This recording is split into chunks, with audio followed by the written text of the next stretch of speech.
আল্লাহ তাআলা তো বলছে তুই কোরআন থেকে কথা বলো, কোরআন থেকে আমল করো, কোরআন থেকে তোমাকে জবাবদিহিতা করতে হবে। ইকরা কিতাবাকা কাফা বিনাফসিকাল ইয়াউমা আলাইকা হাসিবা। কিয়ামতের ময়দানে আপনাকে কি করা হবে? আমলনামা পড়তে দেওয়া হবে। আমলনামা পড়ো, নিজের আমলনামা নিজে পড়ো। গাও কামড়াবে, চোখ উল্টায় যাবে, অন্ধকারের মধ্যে দরজা আটকায়া শেষ পর্যন্ত সহ্য করতে না পারে ফাঁসিতে নিজের গলার মধ্যে দড়ি দিয়ে ফাঁসিলে মরে। যখন অধৈর্য হয়ে যায়, কি করলাম আমি, কি করলাম? আল্লাহ পাক বলছে ওয়াইহাযিরুকুমুল্লাহু নাফসা, বান্দা বড় অকৃতজ্ঞ, বান্দা বড় গুনাহগার। অপরাধ যখন করেছিস আমি আল্লাহ কি মেহেরবান, আমি তোর গায়ে একটা বিস্ফোট লাগাই দেই নাই। ঠিক কি ঠিক না? একটা বিস্ফোট যদি গায়ে লাগাই দিতাম, যন্ত্রণায় 3 দিন জ্বর, 50,000 গুনাহ করেছো, 50,000 বিস্ফোট, 1 লক্ষ গুনাহ করছে, 1 লক্ষ বিস্ফোট, মানুষ কি স্বাভাবিক থাকতো না অস্বাভাবিক হয়ে যেত? করোনা তো কি জিনিস, তার 14 কোটি গুণ ব্যথা যন্ত্রণায় সহ্য করতে পারতো না। আল্লাহ সেটাও করেন নাই। আল্লাহ পাক বলছেন তোমাকে যদি 1 কেজি করে ওজন দিতাম, একটা গুনার ওজন কয় কেজি? 50,000 কেজি ওজন যদি হতো, হাতি কয়টা লাগবে? 50,000 কেজি যদি তোমার গায়ে ওজন লাগাই দেওয়া হতো, তাহলে কি আমি আপনি চলতে ফিরতে পারতাম? তাও তো দেই নাই। তোমাকে আমি আল্লাহ পাক সাত্তারুল গায়ুব, বান্দা তুমি বড় অকৃতজ্ঞ। যখন তুমি কোনো গুনাহের কাজ করেছো, অপরাধ করেছো, তুমিই জানো আর আমি জানি। আছে না নাই? তুমিই জানো আর আমি জানি, আর কেউ জানে না। লজ্জা করে না তোমার?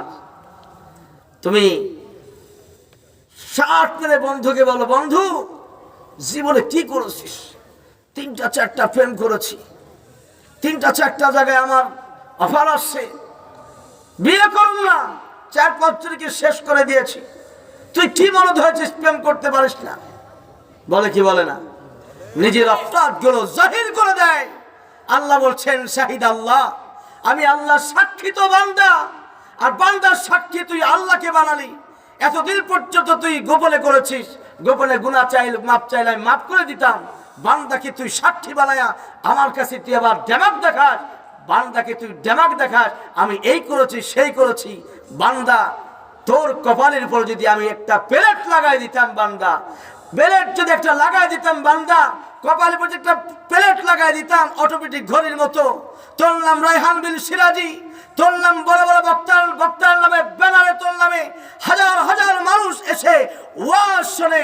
হে বক্তা, তোমার কপালের উপর যদি লেখা থাকতো 3 লক্ষ গুনার মালিক, বলেন আমার ওয়াজ কোরআনের থেকে বলি আর হাদিস থেকে বলি, এই এতগুলো যুবক সহ হাজার শত শত মানুষ আমার ওয়াজ শোনা তো দূরের কথা, এই রাস্তায় ব্যারিকেড দিয়ে জুতার পিটা করে আমাকে তাড়ায় দিতেন, আমাকে ঢুকতে দিতেন না।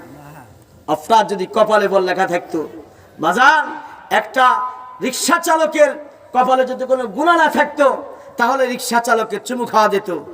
আর যদি কোনো ব্যারিস্টার, কোনো প্রাইম মিনিস্টার পর্যন্ত যদি অপরাধের রশি গলায় ঝুলিয়ে কপালে যদি বড় আকারে লেখা থাকে যে 5 লাখ 7 লাখ 10 লক্ষ গুনার মালিক, বলেন ওই মানুষটির দাম মূল্য ছিল? বলেন ছিল? আল্লাহ পাক কত বড় মহান, কত বড় মহান, কত বড় কাদির, কত বড় গফফার, কত বড় রহমান। আল্লাহ পাক আমাকে আপনাকে আলিঙ্গন করে কোলে কাকে উঠায় রহমতের চুমো দিয়া আজ আপনাকে খাওয়ায়, আজ আপনাকে শারীরিক সুস্থতা দিয়া এই জমিনের পর অপকর্ম করছেন। তবু আল্লাহ পাক বলেন আমার নাম গফফার, আমার কাছে মাফ চাও, চাইতে তো দেরি হবে, আমি মাফ করতে তোমার জন্য দেরি করবো না। সুবহানাল্লাহ। আমরা সেটা তো করি নাই, সেটাকে করতে পেরেছি। এজন্য আমরা এখানে এসেছি আল্লাহর কাছে মাপ নেওয়ার জন্য। কি নেওয়ার জন্য? মাপ। সফলতা যদি পাই তাহলে আপনার দাম আছে, মাপ যদি না পান ওয়াল্লাহি আল্লাহর কসম আপনার কোনো মূল্য নাই, আপনার কোনো দাম নাই। আপনি তো